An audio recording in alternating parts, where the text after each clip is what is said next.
বন্ধুরা, আমি চলে এসেছি নতুন এক রেসিপি নিয়ে। বেগুন, আলু আর মূলো দিয়ে শোল মাছের পাতলা ঝোল। এবার সবজিগুলো কেটে নেব।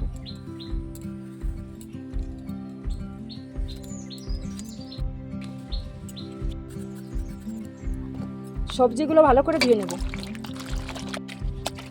কড়াই গরম হয়ে গেছে, তেল দিয়ে দেবো কড়াইতে। জিরে দিয়ে দেবো, কিছুটা জিরে তুলে রাখবো। সবজি লবণ দিয়ে দেবো, হলুদ দিয়ে দেবো, পেঁয়াজ কাঁচা লঙ্কাগুলো দিয়ে দেবো। সবজিগুলো ভালো করে ভেজে নেব। সবজিগুলো ভালো করে ভেজে নিয়েছি, এবার জল দিয়ে দেবো। শোল মাছগুলো ভেজে রেখেছি, এবার এটা তরকারির ভিতরে দিয়ে দেবো।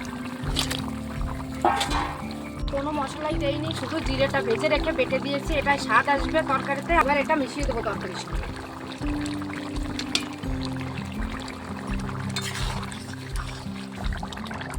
রেসিপিটা আমার কমপ্লিট হয়ে গেছে, এবার নামিয়ে নেব।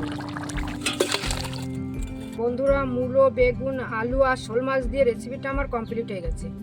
তোমরাও বাড়িতে এভাবে বানিয়ে খেয়ে দেখবে, আশা করি ভালো লাগবে। আর আমার ভিডিওটা ভালো লাগলে লাইক, কমেন্ট, শেয়ার করে দেবে। বন্ধুরা, মশলা দিয়ে রান্না করলে শরীরের অনেক প্রবলেম হতে পারে, তাই আমি মশলা ছাড়াই এভাবে রান্না করি।